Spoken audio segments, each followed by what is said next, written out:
అన్న. ఈమె పనూయేలు కుమార్తె. ఆషేరు గోత్రికురాలు. పనూయేలు కుమార్తె అయిన అన్న ఒక ప్రవక్తిగా ఉండెను. ఈమె యేసుక్రీస్తు జన్మించినప్పుడు క్రీస్తు జననము కొరకు, క్రీస్తుని ఆరాధించుట కొరకు తన జీవితమంతయు కూడా ఎదురు చూసినటువంటి స్త్రీ అన్న. ఆమె కన్యతో మొదలుకొని తన వివాహము తర్వాత 7 ఏండ్లు తన భర్తతో ఉన్న తరువాత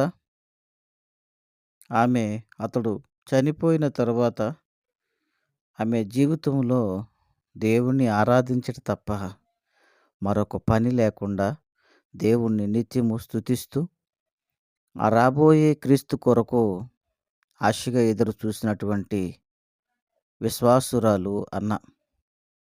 84 సంవత్సరములు విధవరాలై ఉండి దేవాలయం విడువక ఉపవాస ప్రార్థనలతో రేయింబగళ్ళు సేవ చేయుచుండెను. ఆమె కూడా ఆ గడియలోనే లోపలికి వచ్చి దేవుని కొనియాడి యెరూషలేములో విమోచన కొరకు కనిపెట్టుచున్న వారందరితో ఆయనను గూర్చి మాట్లాడుచుండెను. యేసుక్రీస్తుని గూర్చి మాట్లాడే సందర్భంలో ఆమె కూడా ఆలయంలోనికి వచ్చి ఆ బాలుడైనటువంటి క్రీస్తుని, తన తల్లిని, తన తండ్రిని చూసి వారందరినీ బట్టి ఆమె సంతోషించినటువంటి సందర్భం. ఆమె మాటలు విని, ఆ ప్రవక్త మాటలు విని తల్లి అయిన మరియ ఎంతో ఆశ్చర్యపోయినది. వృద్ధాప్యంతో ఉన్నటువంటి ఆమె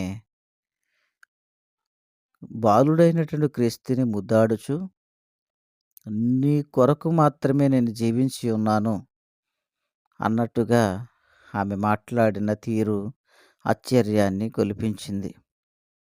ఆమె ధర్మశాస్త్రము చొప్పున సమస్తమును కూడా తీర్చిన పిమ్మట గలిలయలోని నజరేతును తమ ఊరికి తిరిగి వెళ్ళిరి. యేసుక్రీస్తు ఏదైతే తన తల్లిదండ్రులు ధర్మశాస్త్రం చొప్పున బాలుడైనటువంటి యేసుని దేవాలయం తీసుకొచ్చారు. ఆ తీసుకొచ్చినప్పుడు ఆ యొక్క అన్న కూడా ఆ యొక్క మందిరంలోనికి వచ్చి అక్కడ ఆయనని స్తుతించినట్లుగా తెలియజేస్తుంది.